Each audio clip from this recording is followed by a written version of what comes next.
Assalamualaikum warahmatullahi wabarakatuh dan selamat pagi. Saya LP Nutri. Di sini saya akan menjelaskan sedikit tentang verba. Baik, langsung saja pengertian verba.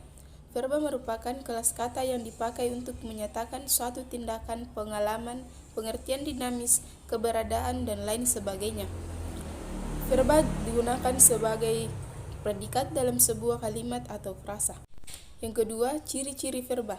Adapun ciri-ciri verba yaitu yang pertama, verba digunakan sebagai predikat atau inti predikat dalam sebuah kalimat. Yang kedua, verba mengandung makna dasar dari sebuah perbuatan atau aksi, proses, serta keadaan yang bukan sifat. Yang ketiga, verba tidak dapat diberikan prefiks ter yang berarti paling, khususnya pada verba yang menjelaskan suatu keadaan. Yang ketiga yaitu fungsi verba. Verba memiliki beberapa fungsi sesuai dengan kedudukannya dalam sebuah kalimat.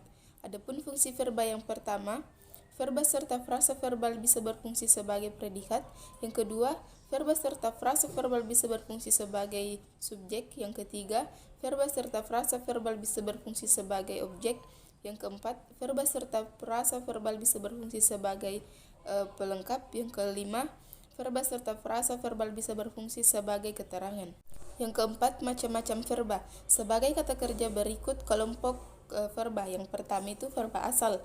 Jenis verba ini dapat digunakan dalam kalimat formal maupun informal.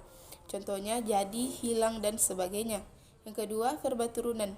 Verba turunan dihasilkan dari proses morfologis sehingga bentuknya lebih kompleks dan memiliki dua morfem. Contohnya mengambil, dilempar, menjalankan, dan lainnya. Yang ketiga, verba transitif.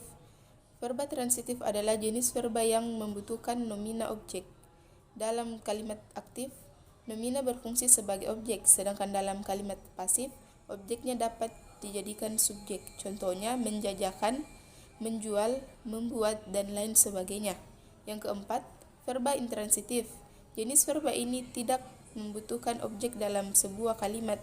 Verba intransitif bisa berbentuk verba dasar, verba dengan afiks ber, berkan, ter, serta kean. Contohnya, kelaparan, berpakaian, naik, tertawa, dan lainnya. Itulah sedikit penjelasan dari saya tentang verba. Kurang lebihnya mohon dimaafkan. Assalamualaikum warahmatullahi wabarakatuh.